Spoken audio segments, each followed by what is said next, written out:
Hey, good morning. Good morning. Morning, me. All right, guys, so we on in our final video for me to upload, okay? So I really appreciate everything, and I hope you're getting something out of it as well, right? It seems like you're improving. Everything is, I think, working. It's really great. So we've been working on the vowel digraph, right? AU, and then the digraph AW. And Francisco, can you say that for me? Oh. Mm-hmm. Same thing, Sergio? Oh. Ah. Natalie, can I have the first word? Fault. Good. Second? Lawyer. Perfect. And you remember this one? Squad. Squawk. Do you remember what squawk is? Like the sound that the bird. Yeah, the little pajarito. That's good. Okay. What? Loros. Loros. What is that? ¿Cómo se dice en inglés? Parrot. Yeah, parrots. Oh, okay. Yeah. So what's pajarito? A Bird. Little bird. Yeah. Oh, okay. So that's the specific type of bird. Got it. Okay, so we read this article last time, right? Do you remember the word austere? Yeah. Okay. What was austere? When you do like something extreme. Very good. Can you think of a situation? When you spend so much money on that. Okay. Yeah, right. Melodía. Natalie, would you read the first page? And then we're going to do the get the gist, which I've taught you previously, right? Do you remember what the word gist means? What are we looking for when we get the gist? When we want to know the gist of the article?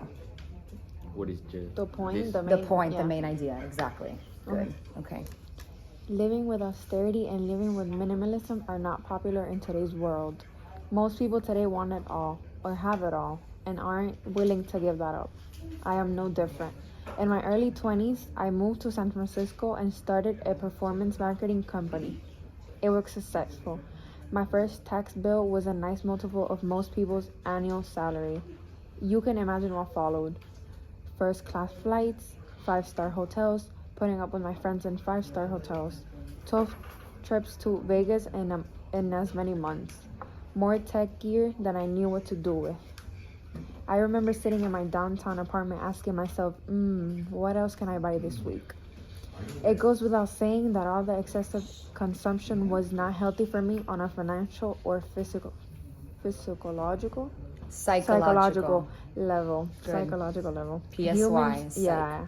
Humans are made to produce, not to consume. Over the years, a combination of observing friends who are much smarter than I, some common sense made me. Okay, you've got page 2. Oh, Rethink how I was living. And that has evolved into a sense of austerity and minimalism. Is it just about material stuff? The term austerity and minimalism usually refer to material possessions. Money is one part of that, stuff is another, and psychological stimulation is yet another. Any of the resources that make up our productivity stack are things that we have infinite amounts of and that we spend on. Being minimalist means being austere with all of those resources. Wonderful. Really good. Not just money or attention. This ends up being expressed as self-discipline, plainness, simplicity, and minimalist living. Can't I have nice things? Yes, you can have nice things. Being minimalist isn't about foregoing possessions or living as an ascetic. It's about not accumulating unnecessary possessions. My suggestion is to pick a couple of nice things and enjoy those. And for everything else, resist the urge to overconsume. Be minimalist about it. Okay, last page. That was really great reading, by the way. One of the common traps of success is that people end up scaling their lifestyle alongside their business or career success.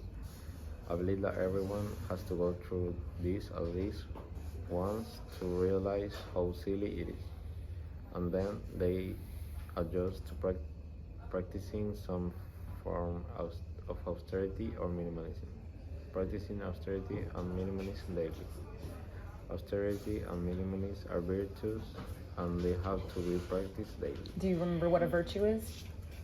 I said it was the opposite of a vice, if you remember my example. So Like virtud. Sí, pero Is it the same word in Spanish? yeah. Yeah. Okay. So what is a virtue that you have? Like Be positive. Not a. Yeah. Good. Okay. Exactly. So it's something that you have that's positive. Exactly. You said you are a positive person. Okay. Great. At the end of the day, you simply ask, did I spend a resource today that I didn't need to? Be it money, attention, or otherwise? Was there some minor discomfort in my day as a result of my choice to be austere minimalist? You want to be able to answer no to the first and yes to the second. This allows us to appreciate the things we have more. Like what? The last sentence or something? Okay. This allows us to appreciate the things we have more and to temper things like indulgence and Stop. There's a worm on your head. Hold on. Hold on. It's a little inchworm. Oh, oh, oh, oh. It's just, there it is. It's right there. That is so It's from the cute. tree. It's from the tree. Yeah. Not to him, it's not when you tell someone there's a worm on your head. That's funny. Because I should keep it in there, right? You Okay. should. No, God. Oh, it's right there. Just another word. Piro. Now I gotta look at. It's from the tree. Were you under the tree? I think so. You were hanging out under the tree. I think so. Now I'm afraid to my No. Okay. All right. I'm not gonna keep that in there. Go ahead. See? Oh, it's still playing? Yeah. God. Okay. Wait. Let me do. This allows us to appreciate the things we have more and to temper things like indulgence and hedonists. Okay, I'm gonna stop you for a sec. You're not pronouncing the H. The TH is and you're saying ting. So I want you to try sticking your tongue out to the top of your mouth or outside your teeth and say thing. Things There you go. we have more and to temper things like indulgence and hedonism. Oh, okay. Hedonism is when you totally indulge in everything, like way too much. And what is in that? Indulge, that's Part. the opposite of being austere. So what were you gonna say, Natalie? I To would- indulge in something is to, to like participate on it. yeah, like a lot. To really go for it, you know, and more and more and more. Excess. Okay, Obsessive. good. A little bit, sometimes. Okay, so I gave you guys highlighters, right? What I would like you to do is to highlight. So we're gonna do the get the gist, and again, gist means get to the meat of it. Yeah. Get to the Main idea. point of it, right? The main idea. So you're gonna highlight on each of your pages what is the main thing, right? What are they talking about here? So highlight anything that, and of course the title of the article is what, Austerity Natalie? and the virtues of austerity and minimalism. Exactly.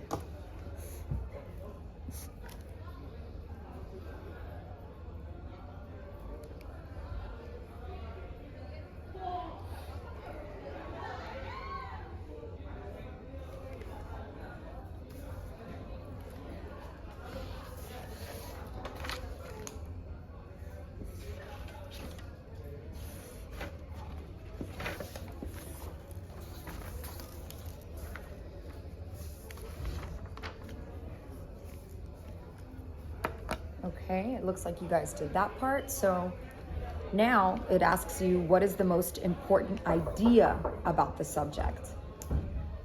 So what is like a main action? What do they want you to know about what you put for the who or the what? Highlight anything.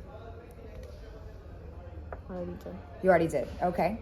And then lastly, it's asking you for the main detail. You got that? Okay. So I want you to take this graphic organizer here that says the who or the what, the main action or main detail, and then put them together so that you have one main idea sentence, right? And we've done this together before. Do you want me to refresh your memory or no? No, it's You got it? Yeah. Yes, you want me to? No. No, you don't. No, Okay, good. great. So now you're going to take this graphic organizer, put who or what, and I want you to take what you highlighted and to do it like that. So you're going to put who or what, tell me, main action or detail, tell me, and then take those things and put them into the main idea sentence.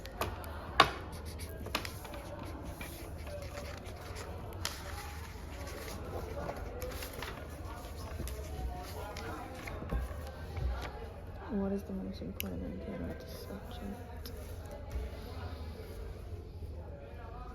And you may need each other's, pages. So if you need to push.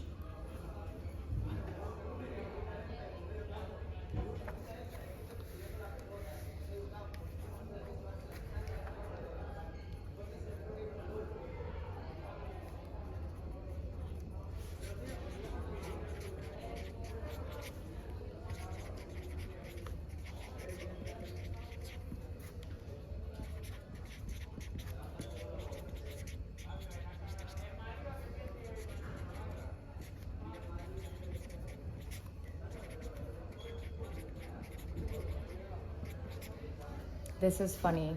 Do you remember when I was telling Maria that she gets upset at me and she says that I'm angry, so I'm hitting the board?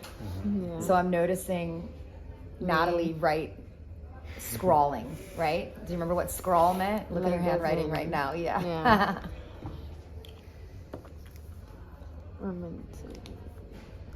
Main detail. It might be on a different page if you want.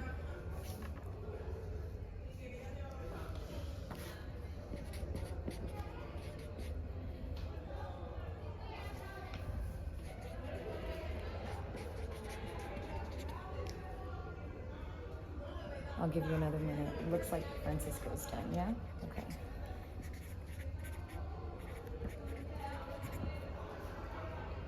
Main idea sentences all Is together. when you take it and you put it together and you make it into a complete sentence. So obviously you need to have a subject, a verb, and a direct object, right? So Francisco, what did you say? I mean, all three of you, I assume, put the same thing. What is the subject? Austerity and minimalism. Austerity, minimalism, exactly. Okay, so what was the most important thing that you found for that? Austerity and minimalism are virtues. Are what? Virtues. Are virtues. Yeah. Virtues. Yeah, Virtues. Virtues. Very good. Okay, and you? What did you say is the most important part? And being austere with all those resources and try to have control of certain things. Oh, that's very good. Yes. I put excessive consumption is not healthy physically or mentally. Ooh, really good. Okay. And finally, Natalie, you put them together and you have your sentence? I have the main detail. Okay, so I'll give you a minute. Take that and you put it together, right? Do you have your main sentence? You have the main idea sentence? You combined yours? What did you say? The same thing that I just told you. All right, go. Let me I hear. did. Can you be a little louder? Being austere with all of those resources and try to have control of the certain things that you do, basically. Yes. I don't know how to start it. Okay. How about being austere, or the main idea of the article focuses on austerity and something like that? How did you put your first part? Excessive consumption is not healthy physically or mentally. Okay, you could start with that. That's great. And then tell me the opposite. What is healthy? Okay. Yeah? And Francisco, can you read yours once again? Your final? People end up scaling their lifestyle alongside their business or career success. Okay, don't forget that we need to know that that's what it means to practice austerity. Yes? Yeah. Okay.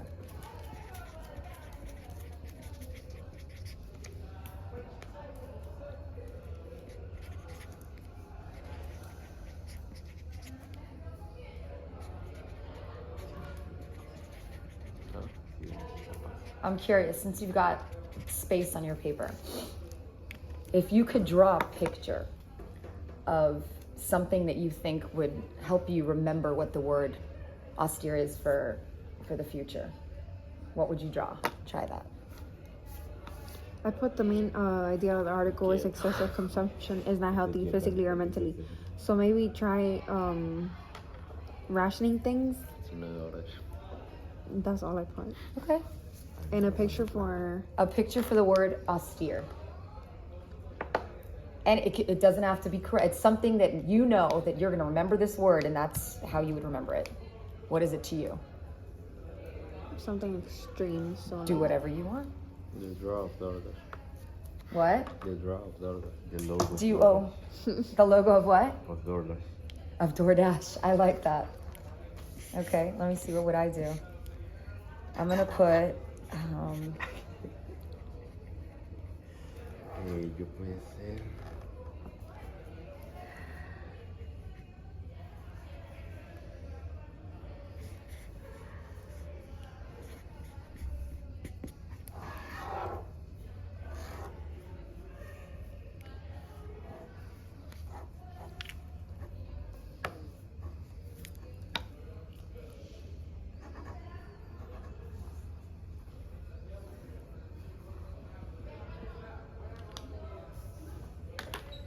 No se le puede poner. Igualito. Nel.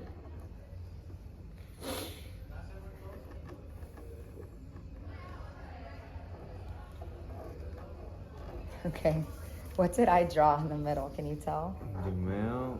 The mall, The mall. Amazon. and that says Poshmark. But can you tell what this is supposed to be? shopping. A shopping bag. Yeah. I have a habit. I put excessive eating and drinking. Okay. DoorDash, I like that. Someone spending money on necessary things. Good. Awesome, guys.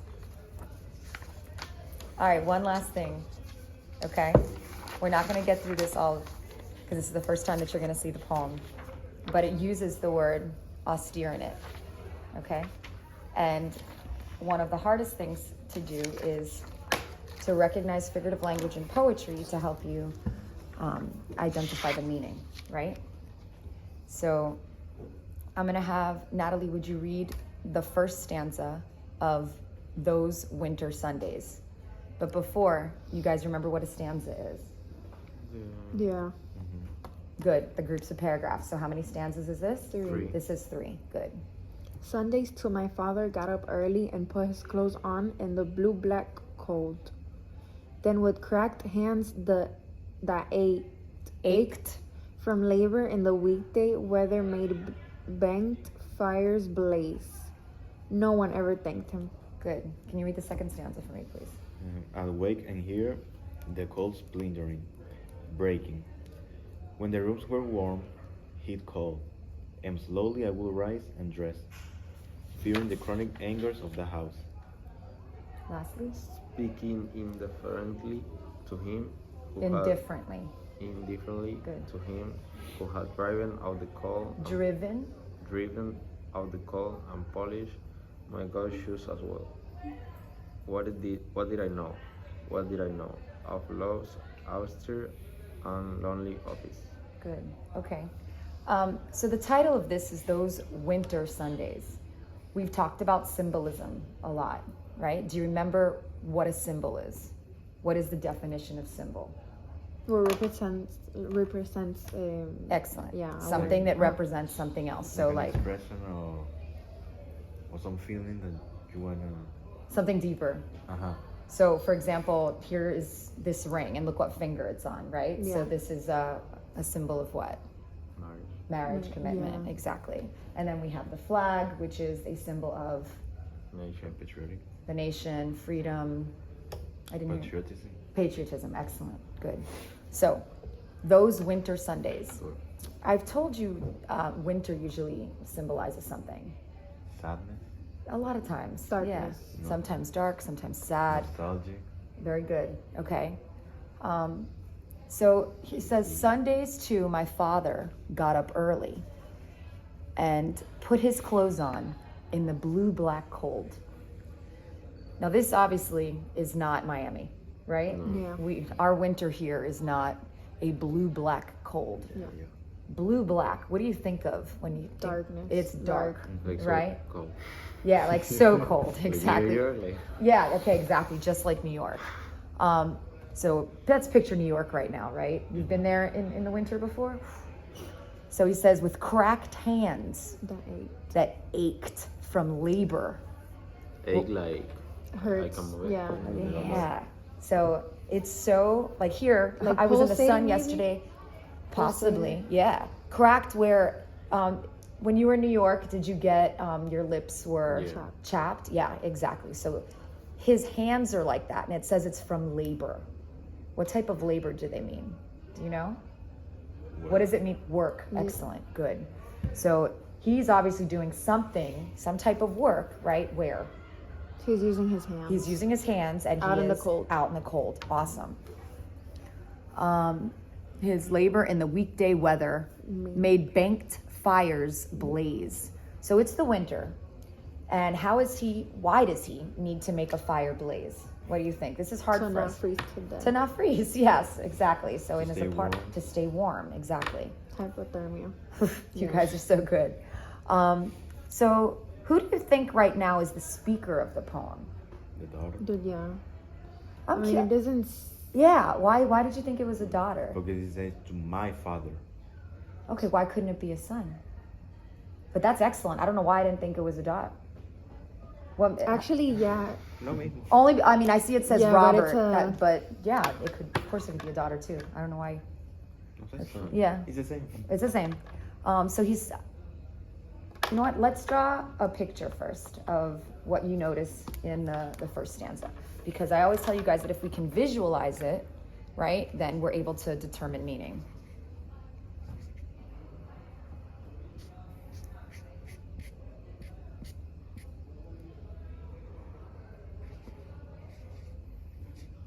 Like the wind, like on the front. Yeah. That's nice. I think I would do the hands. I would see hands that are cracked. And I'm not an artist, but if his hands are cracked and he's my dad, right? I know he's working for me. Yeah.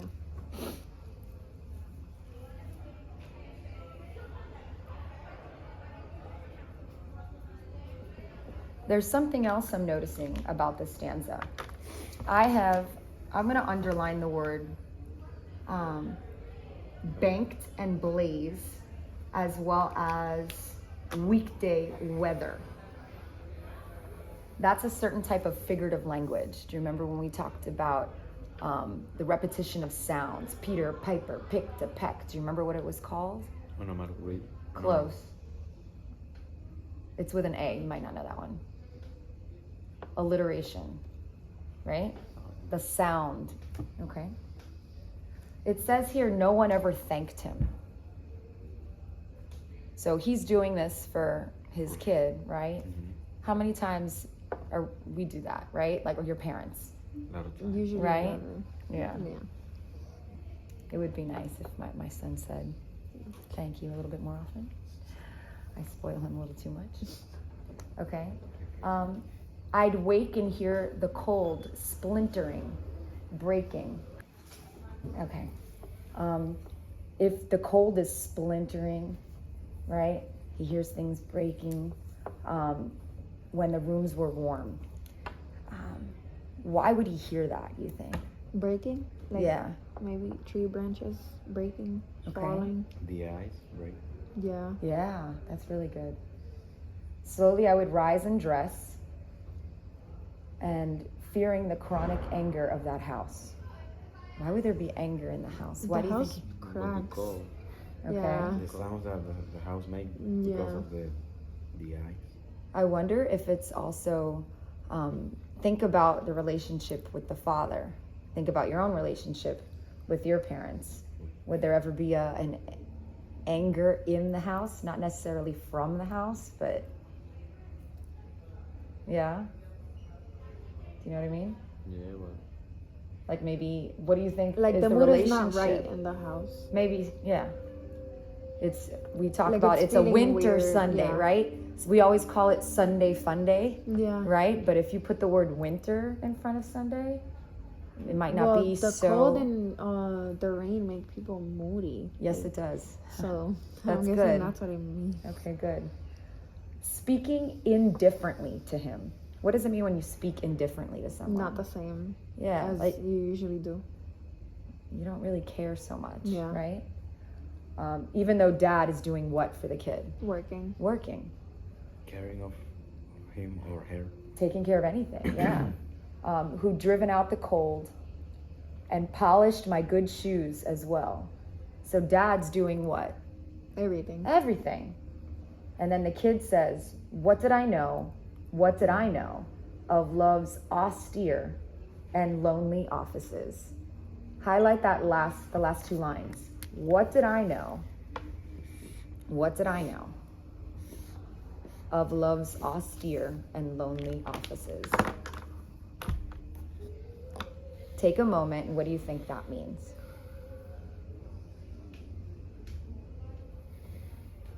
We know what austere means, right? What do they mean by lonely office? Yeah, I don't know. Okay, so when we think of an office, what do you think of? Work office. A work office, okay? What's the mood of it? Tiny space. Stressed, tight. Messy. Depression. Yeah, good. So what does this kid, so what do you think it means? What do you think the speaker of the poem is trying to say about dad? He asks himself He's so twice. stressed. Yeah, what did I know about dad? He says, what did I know? What did I know? Like, he's being indifferent to dad, right? But He doesn't know anything about whether that's feeling or what he's been through. Because he doesn't Excellent. take his time to ask. exactly, really good. So I think as you get older, you have a different type of relationship with your parents. Like now my mom is more of a friend than before, Yeah. you know? Okay, guys, I think that was excellent work for today. Yeah? Do you notice any other types of figurative language in there that we've gone over? Well, Called splintering. yes, okay, so I can visualize that, right? Good. Splinter maybe could be automatopoeia as well. I could kind of hear something, the breaking. Splintering, breaking. Yeah, very good. So what do you think, what could this house represent? Loneliness. I feel like they don't really understand each other. They don't have a really like nice relationship. Yeah. Daughter to like father Or son to You Or know, dad. son. in the to sense dad. like the relationship between them. because it said when the rooms were warm he would call and slowly I would rise and dress, fearing the chronic anger. angers of the house. Yeah. So it's like Their his dad was There's grumpy. combined. Their relationship is strained. I think so Yeah. too. Okay. Awesome job, guys. Let's press stop. I appreciate you.